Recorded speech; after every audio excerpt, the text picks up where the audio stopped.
to our hosts. I'm going to take one more from our audience online, which is a good one, I think, for our local audience. I don't have the name of the questioner, but the question was, is Singapore more Confucian and Chinese, or more Western and democratic in its balance of this question of rights and responsibilities?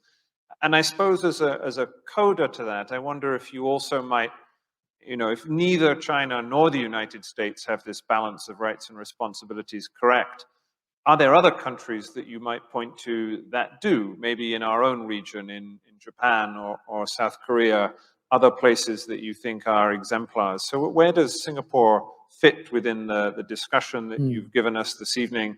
And what about the rest of our own region here in Asia? Where would you look to for inspiration of countries that have got this balance right? Well, I think my answer about Singapore is that it's very much a work in progress. As you can see, there's if you live in Singapore, and I say this as obviously as a Singaporean, there's always this constant tension in Singapore between our Western identity and our Asian identity, and it surfaces in all kinds of daily choices that we make in Singapore. I mean, whether simple things like food or dress, or in let's say legal systems, right? So in theory, we have a British Anglo-Saxon legal system, but we clearly retain some more punitive aspects that are more common in like an Asian worldview. So I think in no Western country do you have caning, for example. Singapore retains caning, and that reflects this Asian worldview.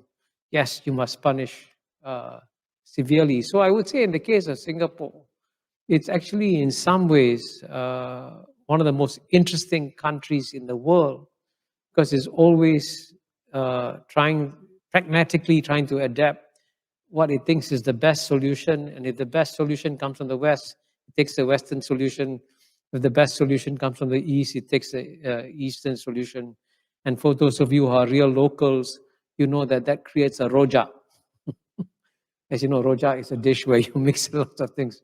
So Singapore doesn't fall neatly into any category.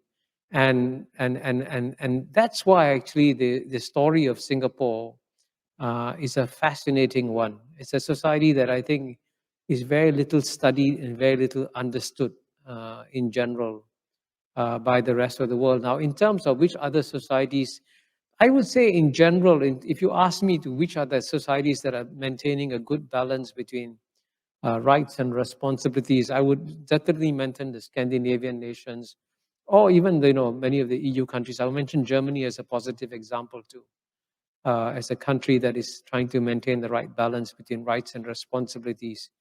And I would say Japan and South Korea certainly are good examples also in trying to maintain the balance. So, for example, on the question of the inequality, Japan has done a remarkable job.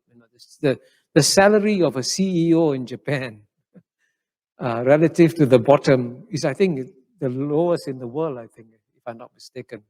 Every year, even in Singapore, the CEOs earn much more than Japanese CEOs relative to the bottom 10%.